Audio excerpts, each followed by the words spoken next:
भगवान विष्णु के 5वें अवतार थे कपिल मुनि और श्रीमद् भागवतम के 3रे स्कंद में भगवान कपिल माता देवहूति को अपने 4 प्रकार के भक्तों के बारे में बताते हैं। पहले भक्त हैं तामसिक भक्त। यह भक्त किसी मनोकामना को पूर्ण करने के लिए भगवान के पास जाते हैं, या अगर ये किसी और को भगवान की भक्ति करते हुए देख ले और उस भक्ति से उन्हें कुछ प्राप्त भी हो जाए तो यह लोग भगवान के पास सिर्फ इसलिए जाते हैं कि हम भी ये भगवान के लिए ये करेंगे तो हमें भी वो चीज़ प्राप्त हो जाएंगी।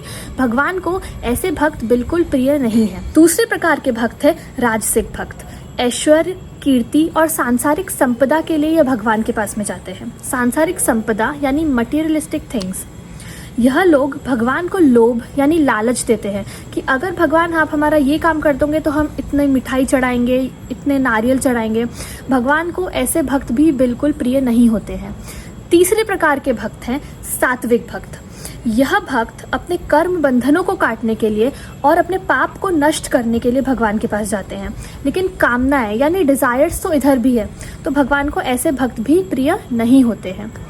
तो फिर भगवान को कैसे भक्त प्रिय है?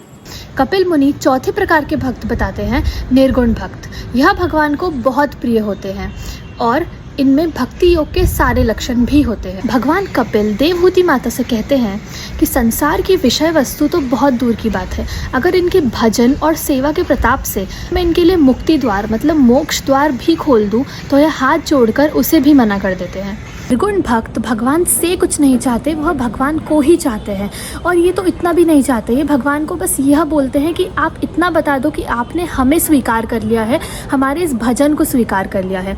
कपिल मुनि माता देवहूति से कहते हैं कि ऐसे प्रकार के भक्त जो मुझसे मुक्ति की भी कामना नहीं रखते, यह मुझे सबसे प्रिय है। हरे कृष्णा।